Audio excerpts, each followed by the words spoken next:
apapun keadaan kau sekarang, mau itu kau kayak perempuan, mau kau itu lemah, mau kau dibilang mohon maaf bencong, mau kau dibilang mohon maaf banci, ini dibilang gitu. Iya. Satu yang tidak usah kau tinggalkan di saat kau terpuruk sekarang, kata Mak Eka bilang. Bisa terhindar dari itu dengan kau satu, kau pasti ya kau bekerja. Kedua, sholat kau jangan tinggal. Dia bilang itu, sholat kau jangan tinggal, terserah orang mau bilang.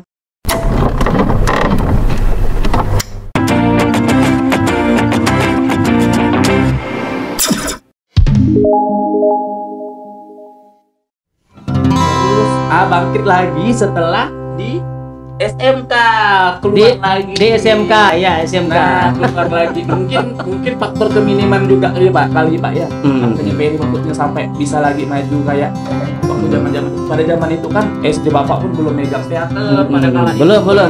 Kalau dulu kalau saya megang mungkin udah megang. Zaman itu Peri yang batal teater tuh jadi raja itu yang apa namanya? Oh, itu raja apa itu? Takon nih, apa namanya itu? Zaman itu tuh Pak Agus yang ngajar. Pak Agus ya. Jadi Peri di seleksi lah zaman itu SMK kan.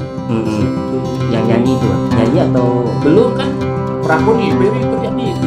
Jadi zaman itu cerita apa ikut maksud komen nanya nih. Karena kan udah nahan selama 3 tahun di SMP ini, nggak pernah ikut naik panggung. Iya, naik panggung lagi lah. Dari SD ke SMP tidak ada 3 tahun di SMP, 3 tahun juga tidak pernah menginjakkan kaki ke panggung. Iya. Akhirnya SMK kan itulah kamu udah menggebu-geburan ya. Iya. Nanya nih, halo Bapak aku itu, nyanyi dia bilang, puisi zaman itu nari, apalagi sampai itu 5 ikut dan akhirnya semua ini lulus. Akhirnya tuh Peri itu tidak mau ambil nyanyi, tidak mau. Kan banyak tuh itu tuh yang versi FLPSM-nya. Padahal juara kan? Nyanyi yang ada 2 versi, terus ada lagi yang X2N ya? Oh. Ini yang X2N. Bukan Facebookku ya? Facebookku ada, terus ada lagi yang dari Dispora yang di Anugerah ada juga. Itu juara 2. Nah, zaman itu udah jadi bingung. Peri, Doni bisa semua. Banyak kalau Peri udah latihan jadi selama FLSM sampai Peri ini Pak Agus kayaknya saya gitu lah jadi apa namanya? Jadi yang teater, soalnya saya ini bingung Pak. Saya nggak ngikut nyanyi, tapi saya punya pakai kostum Devi, saya Devi Sri Rahayu itu zaman itu kan. Iya, Devi. Sebab vokal. Jadi Agus zaman itu tuh berserah Peri yang ngurus kostum. Bayangkanlah anak kelas 1 SMK disuruh. Dari situlah tuh Peri mulai buih benih mau menjadi perias, mau jadi itu tuh dari situ. Jadi kayak Devi yang Peri kayak kau yang tahu lagunya aku nari gak nih ya nari biasanya yang sering tari ya, konsepnya itu yang kadang-kadang sampai kata Pak Agus, sampai Pak Agus bilang gila nih bulan kita tidak perlu pelatih betul. Zaman itu juga ya Pak pada zaman itu iya. Jadi di situ berkali Peri yang berkat SMK juga ya. Awal sebelum masuk SMK Peri ada berapa jam, tapi Devi di telepon kawan Peri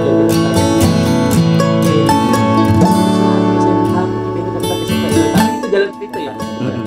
Prestasi awal mulai sehingga muncul percaya diri, kemudian keinginan yang kuat untuk selalu tampil begitu kan. Nah, berkenaan dengan karir hari ini, mungkin dukungan tadi kan ada salah satunya orang tua ya, almarhum itu tercinta.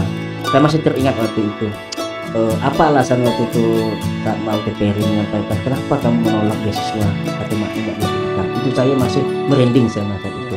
Luar biasanya beliau terhadap ibunya. Meskipun dianggap depan banyak depan orang itu prospeknya bagus ke depan, tapi kalau sudah orang tua berbicara beliau patuh dan taat, kami nawa atau nah. Oke, ini Bang Peri mau Peri berkenaan dengan karir ini mungkin dapat cerita lah dari awal mulai sampai ada dukungan dari baik keluarga, orang tua dan semua guru atau teman-teman. Jadi itulah saya bilang Pak, kalau misalnya tidak ada tragedi teman saya menelpon misalkan, Peri kok nggak lulus nih di SMA, dia bilang kan, jadi kayaknya kau harus pindah nih cepat antara, waktu itu dia nyuruh pilihan SMA 2 dan SMK.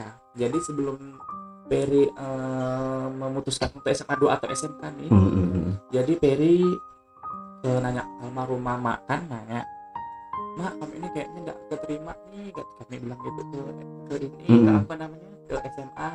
Agak dekat. Jadi dia bilang, udahlah di SMK aja. Dia bilang, ada jurusan apa nih Mak, ada jurusan ini. Udahlah kami hotel aja ya Mak. Kami pun kan, kami bilang kan sama mama kan, saya bilang sama almarhum, kami kan suka masak-masak nih, bilang kan, kayaknya ke perhotelan aja, dia bilang gitu. Oh iyalah, katanya bilang gitu kan. Akhirnya saya memutuskan untuk ke SMK. Nah, setelah saya di SMK tadi ini, saya pun Pak di sekolah ini benar-benar dari kelas 1 sampai selesai ini saya bukan menidakkan orang tua ya Pak.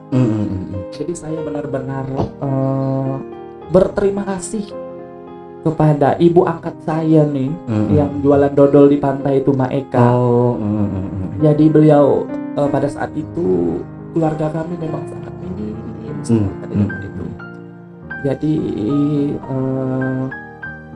saya tuh benar-benar berjuang kan, pada kala itu ibu saya itu sakit-sakitan Pak. Jadi bapak saya itu pada kala itu tuh nggak seenak sekarang pada zaman itu ya, pada tahun 2011. Pokoknya 2011 itu, jadi saya memutuskan udah lama, saya bilang dia tidak, atau ada tuh terus dia gini lagi Pak, kau yakin kah bisa sanggup lanjut SMK ini, sementara SMK ini dia bilang magangnya pasti banyak keluar duit, dia bilang. Ya tapi karena ini saya mikir gini Pak, karena bagi saya hanya berkarir saja tanpa sekolah itu tidak cukup untuk saya. Minimalnya kan SMA nih menurut saya. Jadi saya mikir gini, aku punya tangan, mengapa aku tidak kerja ya jadi itulah cerita sama Bu Fitri itu. Jadi saya ini sambil sekolah, pokoknya tank dari kelas 1 sampai kelas 3 saya bekerja di rumah ibu angkat saya itu, Eka yang jual dodol tuh, Mak Eka, panggilannya tuh Mak Eka ya. Nah dengan beliau lah saya kerja. Jadi selama 3 tahun itu Pak, itulah saya mengumpulkan uang, terus atas dukungan beliau selalu mengingatkan saya itu, Peri, apapun keadaan kau sekarang, mau itu kau kayak perempuan, mau kau itu lemah, mau kau dibilang mohon maaf bencong, mau kau dibilang mohon maaf banci, ini dibilang gitu. Satu yang tidak usah kau tinggalkan di saat kau terpuruk sekarang, kata Mak Eka bilang, kau bisa terhindar dari itu dengan kau pasti ya kau bekerja. Kedua, sholat kau jangan tinggal. Dia bilang itu, sholat kau jangan tinggal, terserah orang mau bilang kau. Soalnya Pak saya tuh pernah down SMP kalau nggak salah, saya setiap sholat tuh saya dibilang perempuan tuh nggak boleh sholat pakai kupiah nih. Saya tuh pernah down, digitu kan tuh kayak down, aku nih sholat loh, aku nih ibadah loh gitu. Tapi sempat down gitu kan. Jadi bangkit lagi setelah Peri menemukan si Mak Eka ini. Pokoknya Peri itu kerja. Jadi kalau bulan puasa itu Pak, Peri itu buntang dodol namanya tuh, bungkus dodol. Udah gitu pas musim lebaran jualan bakso lagi nih sama sate. Jadi Peri itu dari kelas 1 SMK tuh Pak, tidak pernah sama sekali ngerasakan buka bersama. Kecuali di sekolah ya Pak, dan tidak pernah merasakan kumpul lebaran sama kawan-kawan SMP. Tidak pernah sama sekali. Karena Peri itu kan kerja tuh Pak, jadi fokus kerja itu ya. Jadi bulan puasa nih fokus sebulan nih kerjaan di depan Eka, terus lebarannya udah nggak ada warung lagi kan. Jadi lebaran tuh cuma sholat sungkeman sama almarhum mama sama bapak, jam 11 atau jam 10 itu udah masuk kerja lagi, persiapan buat nasi, bungkus kan gitu. Nah dari situlah tuh Peri mikir gini, Pak, aku udah capek nih kerja nih, aku capek sekolah, capek. Dan Peri asal bapak tahu, Peri itu zaman SMK itu Pak jalan kaki dari rumah pantai sekolah jalan kaki ke SMK. Oh kok nggak tahu ya. Nah biasanya maka dari itu saya sering dimarahin Bu Fitri nih. Nah, itulah kenang-kenangan lucunya sama Bu Fitri nih. Sampai saya ini dibilang, dia ada nonton itu. Pernah Bu Fitri ini bilang sama saya nih, saya terlambat terus nih. Kau nih, dia bilang gitu, ngurus laki kah apa, dia bilang gitu, sampai bangun sekolah jam segini katanya. Kan bulan puasa tuh Pak. Jadi tapi yang Peri bilang udah itu kan jadi cerita nih kan. Nah, terus Peri sampai lagi ke sini akhirnya sampailah magang. Kan magang, kala itu magang almarhum ibu itu sedang sakit Pak. Iya. Jadi saya ini kan lulusnya magangnya kan di SMK tuh lulusnya tuh di ini Pak. Magangnya tuh di Aston. Di Aston ya, Aston.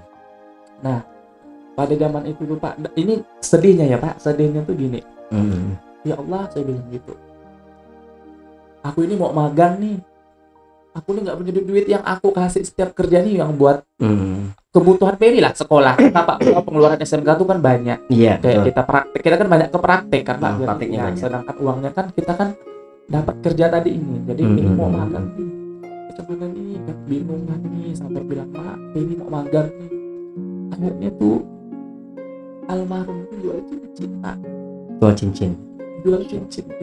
Nah, jadi jual cincin itu dia bilang, ini kayaknya bisa digadaikan, dia bilang gitu. Saya bilang nggak usah Mak, saya bilang gitu.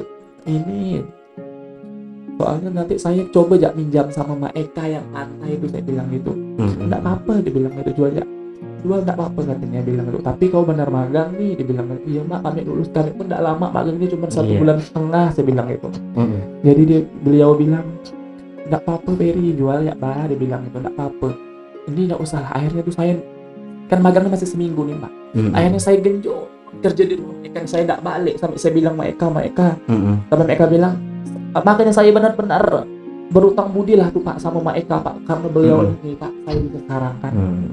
Nah, kemudian saya berangkatlah magang tuh Pak. Jadi saya selama magang sebulan setengah saya tidak ada balik kayak budak-budak yang kayak balik nih libur seret. Nah, balik, untungnya gitu. Pak, tapi ada hikmahnya Pak ya, karena Peri ini orangnya suka ramah terus